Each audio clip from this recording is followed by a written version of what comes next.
Absolutely. So we need to first look at what the number really is. If the number is not 400, as Kush was also saying, the market could undergo a Let's little assume bit of it's not correction. 400, but you say if it's 380, you think the market will correct? 380, no, it will not correct per se. I think the more realistic number from my perspective will be 320 to 340.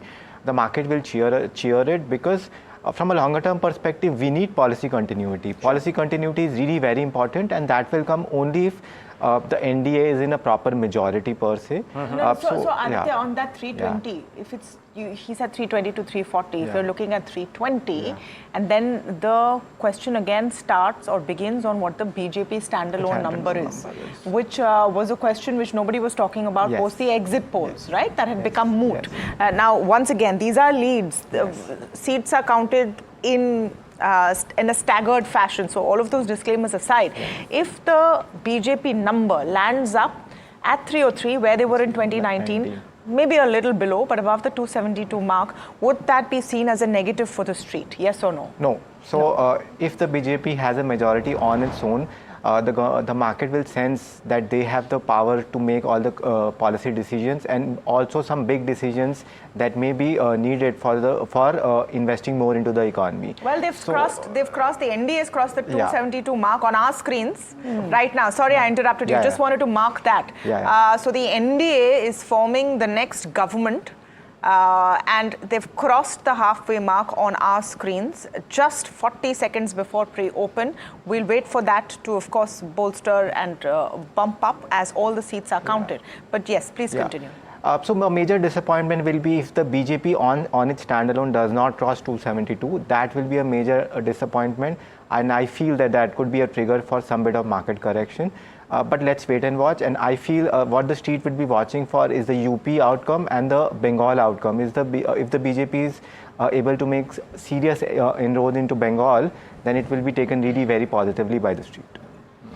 Well, the pre-open rate's about to kick in, and of course they'll be just incidental really, but keep in mind I think all over the place, so no real merit in marking that pre-open number per se, but we'll do that at 280 for the NDA. At least the markets leave a sigh of relief that there is seemingly political country. But as Tamanna said, viewers, these numbers will change. In all probability, yes, the numbers will move up, but these numbers will change. So keep that at the back of your mind. What is fairly clear now that you are going to have a third term for the NDA government, because you've crossed 272 and the leads are out on 477 out of 543 seats. So that seems pretty much in the bag. Now the final number of where it lands up remains to be seen, and then of course within that what is the BJP number. But from the distance from leads to votes or leads to results is sometimes a long one. Because remember, at any point the officials of political parties can come in and hold up that process, in the sense say that we want to make sure it's done well and properly. But in terms of the question mark of whether you're going to see a Modi 3.0, that seems fairly in the bag as of this moment. We'll of course have to wait and see where those numbers solidify. The only point is at 280 or let's say 300, will the street be too disappointed or no, is the question. So Gurmeet, my final question to you really, assuming that the markets give a corrective move today, if they do, I do not know that, but if they do, would and assuming that we have a policy continuity but with a lower majority, if that is the case, I'm building out a hypothesis here, is that an opportunity, depending on what levels, is it an opportunity to invest? And what is that opportunity? Is it 3% lower, 5% lower, 10% lower? So there is any correction, I think our stance has been buy on dip. So if it comes, it's welcome, because, there are two things you have to in a portfolio: look at near-term moves for income generation or create generational wealth because you are in a long-term bull cycle. I'm in the latter camp.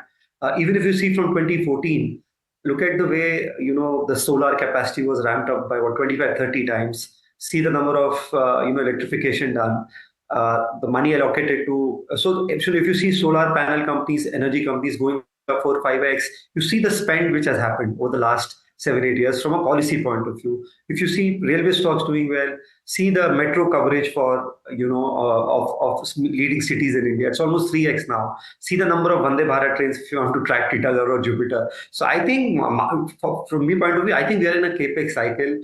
We discussed that, the gross capital fixed formation is now 30% of GDP, which is nothing but the fixed assets government, businesses and households are creating.